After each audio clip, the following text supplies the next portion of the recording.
SFI జిల్లా ఉపాధ్యక్షుడు ఈరోజు ఆదరణపట్నంలో విట్టయ్య కృష్ణప్ప కాలనీలో ఉన్నటువంటి ఇండోర్ స్టేడియంని ఎస్ఎఫ్ఐ బృందం పరిశీలించడం జరిగింది. 2018లో ఆనాటి టీడీపీ గవర్నమెంట్ 2 కోట్లతో మంజూరు చేయడం జరిగింది. మంజూరు చేసిన తర్వాత 60% పనులు కూడా పూర్తయిన పరిస్థితి మనకు కనబడుతుంది.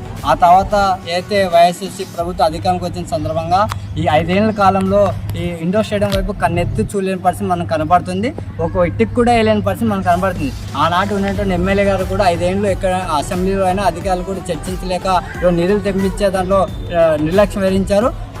ఏదైతే ఇప్పుడు ఎన్డీఏ కుటుంబ ప్రభుత్వం అధికారానికి వచ్చింది కాబట్టి వెంటనే ఇండోర్ స్టేడియం నిధులు కేటాయించి పూర్తి చేయాలని చెప్పేసి కుటుంబ ప్రభుత్వం మేము డిమాండ్ చేస్తున్నాం. ఎందుకంటే ఈరోజు ఆదరణపట్నం నుండి క్రీడాకారులు అంతర్జాతీయ రాష్ట్రాల్లో అనేక మంది రాణిస్తున్నారు కాబట్టి ఈ ఇండోర్ స్టేడియం లేకపోవడం వల్ల చాలా మంది క్రీడాకారులకు ఇబ్బంది అయింది. కాబట్టి తక్షణమే కుటుంబం స్పందించి నిధులు కేటాయించి పూర్తి చేయాలా, లేని పక్షంలో పెద్ద ఎత్తున ఆందోళన చేయడానికి శ్రీకారం చుట్టామని చెప్పేసి రాష్ట్ర ప్రభుత్వానికి అధికారులకి